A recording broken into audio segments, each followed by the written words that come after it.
मानदेश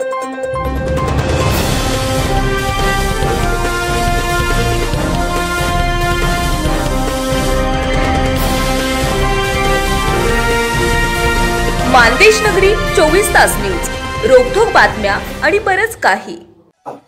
मी राजा माने आज शब्बास जरांगे पाटील म्हणण्याची वेळ आलेली आहे। त्याचं कारण असं की मराठा समाज आणि जरांगे पाटलांचं आंदोलन आज निर्णायक वळणावर पोहोचलं। त्याचं कारण असं की आज शासनाच्या वतीनं निवृत्त न्यायमूर्ती शिंदे यांच्या नेतृत्वाखाली चर्चेसाठी राज्य शासनानं शिष्टमंडळ पाठवलं आणि त्या शिष्टमंडळाला चर्चेचं गुऱ्हाळ न मांडता ॲक्शन ओरिएंटेड तुम्ही करा अशा प्रकारची भूमिका जरांगे पाटलांनी मांडली। मला असं वाटतं की जरांगे पाटलाची भूमिका आणि त्यावर उमटणाऱ्या प्रतिक्रिया देखील अपेक्षितच आहेत आणि त्या उमटत आहेत। मग वेगवेगळ्या राजकीय पक्षांचे नेते असतील, सामाजिक चळवळीतले नेते असतील किंवा मराठा चळवळ विरोधी नेते असतील, या सर्वांच्या भूमिका आणि प्रतिक्रिया अपेक्षित अशाच व्यक्त झाल्या। त्यात मला विशेषत्वानं दखल घ्यावीशी वाटते ते राजकारणातील पितामह शरद पवार यांच्या प्रतिक्रियेची। त्यांनी पुन्हा सांगितलं की बाबा या संदर्भात संसदेत घटना दुरुस्ती आणि कायदा होणं गरजेचं आहे। यात काय नवीन त्यांनी सांगितलं, पण मराठा समाज आणि मराठा समाजाच्या एकूणच चळवळीबद्दल पितामहांनी कधी सकारात्मक पावलं टाकलेत असं महाराष्ट्राला दिसलं नाही। त्यामुळं त्यांच्या त्या प्रतिक्रियेचं आश्चर्य वाटलं नाही। दुसरी महत्त्वाची प्रतिक्रिया राज ठाकरे यांची। राज ठाकरेंनी पूर्णपणे या मराठा समाज आणि जरांगे पाटलांच्या मागण्यासंदर्भात एकनाथ शिंदेंना विचारण्याचा सल्ला पत्रकारांना दिला आणि ते खरंच आहे। तर मी म्हणजे जरांगे पाटील अंतरवाली सराटीपासून मुंबईकडे निघाल्यापासून मी म्हणतोय की ज्यांनी 27 जानेवारी 2024 रोजी मराठा समाजाला आनंदोत्सव करण्याची परिस्थिती निर्माण करून आनंदोत्सव करून जरांगे पाटलांना नवी मुंबईतून माघारी पाठवलं, ते त्या काळचे मुख्यमंत्री एकनाथराव शिंदे हे कुठं आहेत हे मी सातत्यानं म्हणतोय। त्याचं कारण असं की एकनाथ शिंदे म्हणजे ते एकटे नाही, त्यावेळी ते मुख्यमंत्री होते, आजही ते उपमुख्यमंत्री आहेत आणि त्यांनी त्यावेळी घेतलेले निर्णय हे शासन म्हणून मुख्यमंत्री म्हणून घेतलेले होते आणि त्या अर्थानं एकनाथ शिंदे आणि त्यांनी घेतलेले निर्णय या संदर्भात निश्चितपणानं महाराष्ट्राला समजलं पाहिजे आणि ती भूमिका की बाबा त्यावेळी एक जरांगे पाटील आपलं आंदोलन थांबवून माघारी का गेले, म्हणजे आनंदोत्सव का साजरा झाला, हे नव्यानं महाराष्ट्राला सांगण्याची गरज आहे आणि नेमका तोच मुद्दा राज ठाकरे यांनी पकडलेला दिसतो।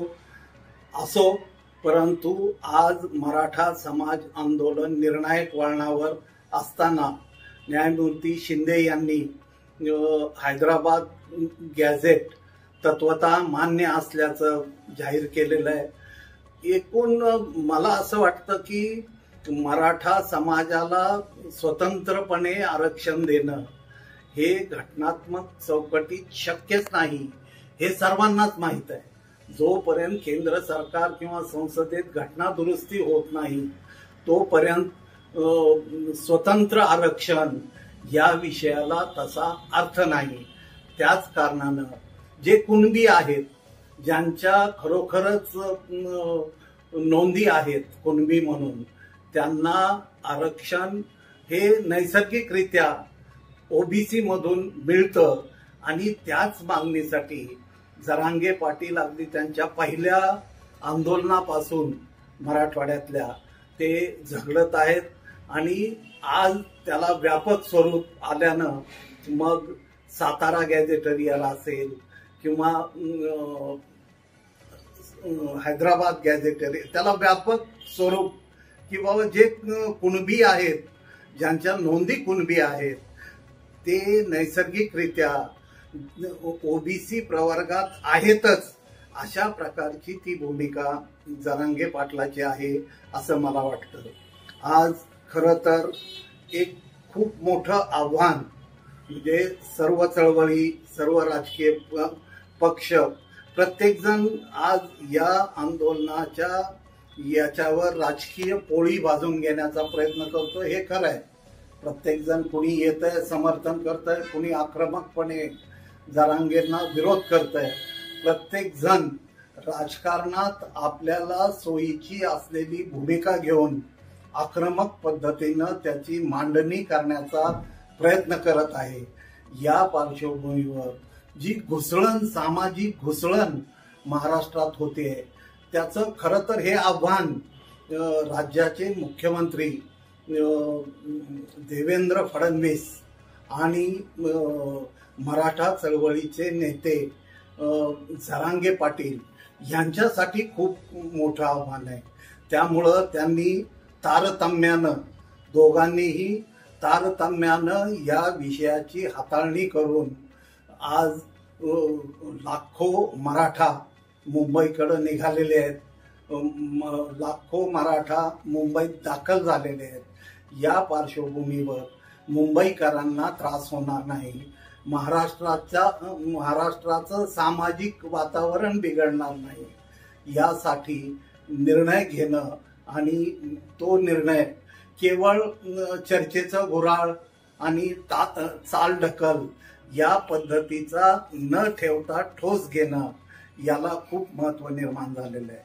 त्यामुळं मला असं वाटतं की या प्रश्नाची उकल ही निश्चितपणानं हा निर्णय घेताना काही ना काही गमावावं लागणार आहे सरकारला आणि विशेषतः देवेंद्र फडणवीस यांना की कुणाची ना कुणाची नाराजी होणारच आहे. सकारात्मक निर्णय घेतला तरी नाराजी होणार आहे, नकारात्मक निर्णय घेतला तरी नाराजी होणार आहे. परंतु देवेंद्र फडणवीस हे अत्यंत म्हणजे भविष्य असलेला नेता म्हणून महाराष्ट्र त्यांच्याकडे पाहतोय आणि हे खरंच आहे की राष्ट्रीय पातळीवर महाराष्ट्राचं नाव करण्याची क्षमता असलेला नेता म्हणून सर्वच पक्षातले नेते सर्वच क्षेत्र महाराष्ट्रातले देवेंद्र फडणवीस यांच्याकडे पाहतात.